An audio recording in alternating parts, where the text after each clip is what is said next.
Bonjour les Itata, bienvenue dans votre émission Coutez ça. Kassav, notre groupe de musique légendaire, mythique, est toujours en tournée. Ça fait 2 ans que Jacob Desvarieux nous a quittés, et pourtant le groupe a décidé de lui rendre hommage. Depuis mai, une tournée est en cours. Elle s'appelle Seono Aimé. Elle fera escale en Martinique le 25 novembre à La Palouse Arena. Et pour en parler, j'ai le plaisir de recevoir l'organisateur et le gérant de La Palouse Arena, M. Hugues Jean-Louis. Bonjour, M. Jean-Louis. Bonjour Astrid et bonjour aux téléspectateurs de Zizi Tata. Comment allez-vous? Oh, bien, bien, comme d'habitude, toujours. Alors, vous êtes organisateur, mais aussi gérant de La Palouse Arena. Oui. Donc, qu'est-ce qui vous a amené à être dans l'événementiel? Écoutez, on avait déjà la Palouza, où on faisait quelques concerts de notre niveau, de niveau moindre que ce qu'on fait maintenant. Donc la Palouza, alors on rappelle, la Palouza, c'est une salle qui se trouve au François. Voilà, la Palouza et la Palouse Arena sont sur la même structure, c'est le même terrain. Et on faisait déjà des concerts où on pouvait aller jusqu'à 1000-1500 personnes. C'était pas suffisant. On s'est vite rendu compte que c'était pas possible de faire de l'international, donc on a créé une structure pour pouvoir faire des concerts de notre niveau, mais avec beaucoup plus de monde, avec un effectif quand même beaucoup plus important. Donc la Palouse Arena, là, cette fois-ci, c'est en extérieur, contrairement à la Palouza même, qui est une salle... Voilà, la Palouza, au fait, la Palouza et la Palouse Arena, c'est 3 structures. C'est les jardins de la Palouza qui est la grande salle, et la Palouse Arena qui est le dernier bébé du groupe qui se trouve en contrebas. Très bien, qui existe depuis 2019. Qui existe depuis 2019, où nous avons fait quand même déjà près d'une vingtaine de concerts. D'accord, très bien. C'est quand même pas mal. Donc vous aviez des demandes à l'international? Si.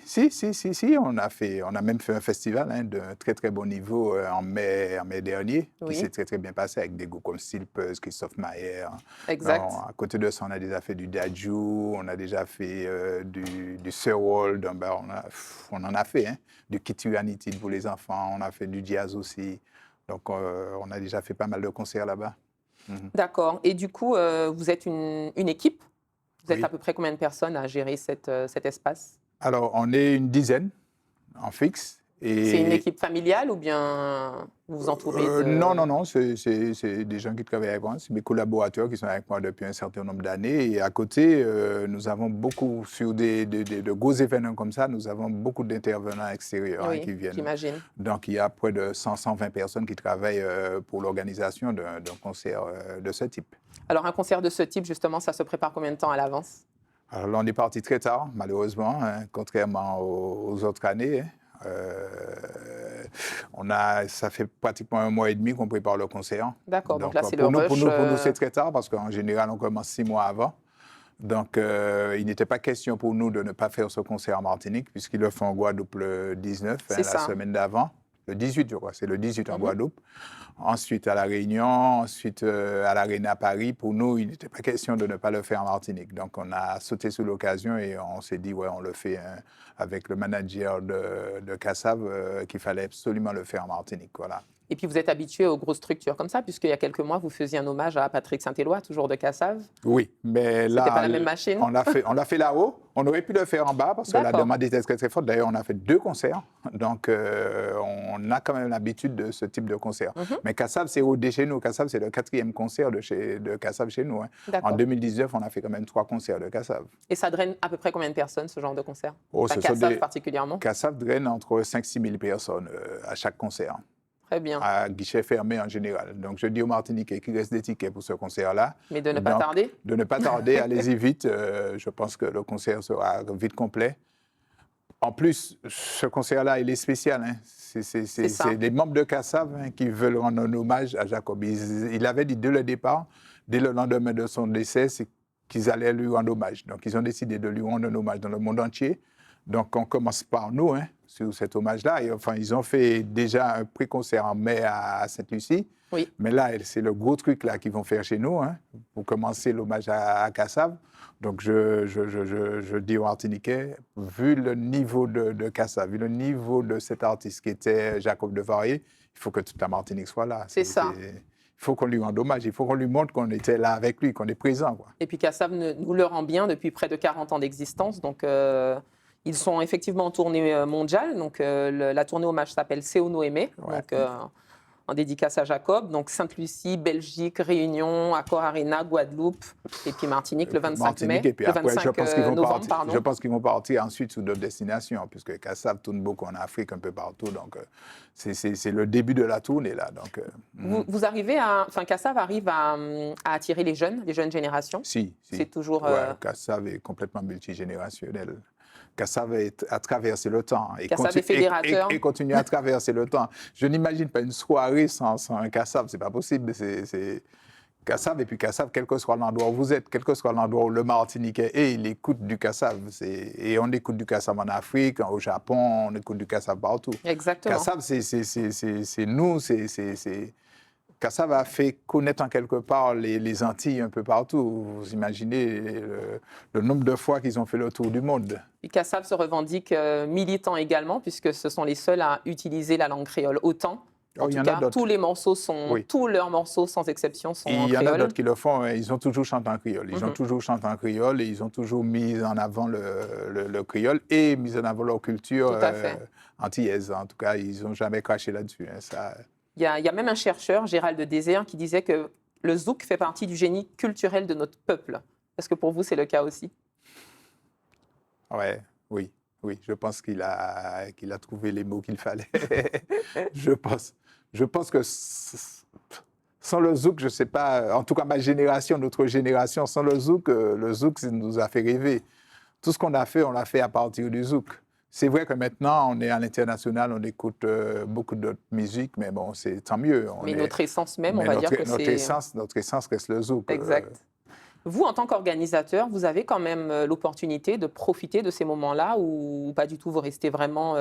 Si, on profite. Le concert du 25 novembre, vous avez le temps de... Quand vous dites profiter... le vivre, en fait, au-delà de l'organiser. Ah si. Je le vis au cœur, Je veux dire en tant que spectateur... Si, je tiens à être dans l'arène de temps en temps pour écouter le son, pour voir s'il y a des choses qui ne vont pas, voir les images sur les écrans. Non, on est à l'intérieur. Dès le départ, même à l'entrée, je vais de temps en temps vers les entrées pour voir qui arrive, qui rentre. Sentir l'ambiance. Non, je vis ça, mais je le vis en amont. Depuis 2 mois, depuis 2 mois, je le vis déjà. Donc, Et Kassav, pour vous, ça représente quoi aujourd'hui? Vous avez grandi avec Kassav aussi, ou en plus, donc...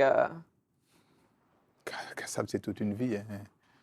Je suis né avec Kassav, j'ai grandi avec Kassav. Kassav, c'est toute ma vie.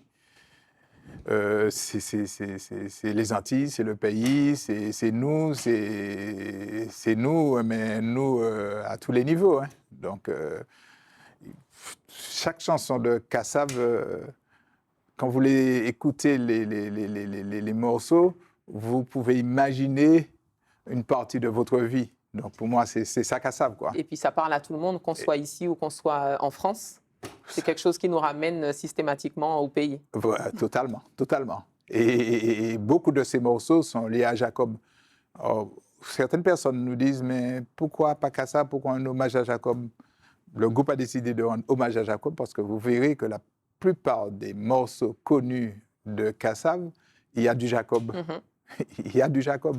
Kassav, c'est Jacob, c'est les autres aussi, c'est Jocelyne, c'est Jean-Claude. Mais c'est vrai qu'il avait une couleur particulière, mais Jacob, une voix. C'est Pipo, mais Jacob, c'est Kassav, quoi. On ne peut pas faire sans lui, quoi. Exact. Alors, le 25 novembre, Kassav fait escale chez nous, à la Palouse Arena. Comment ça va se passer? À quelle heure ça commence? Qu'est-ce qu'on va trouver sur place? On ouvre les portes à 15h, comme d'habitude. Il y aura des DJ qui vont mettre l'ambiance. OK, donc DJ Tug et DJ Gilles, c'est ça? Voilà, beaucoup d'ambiance zouk, beaucoup d'ambiance de chez nous. On nous met déjà dans la sauce. On est dans le truc de chez nous, c'est du Kassav, on est dans notre truc à nous, là. C'est chez nous, c'est nous, là. Et jusqu'à 18h, 19h. Et 19h, on va commencer le concert de Kassav, qui va durer 2 heures, 2 heures et demie.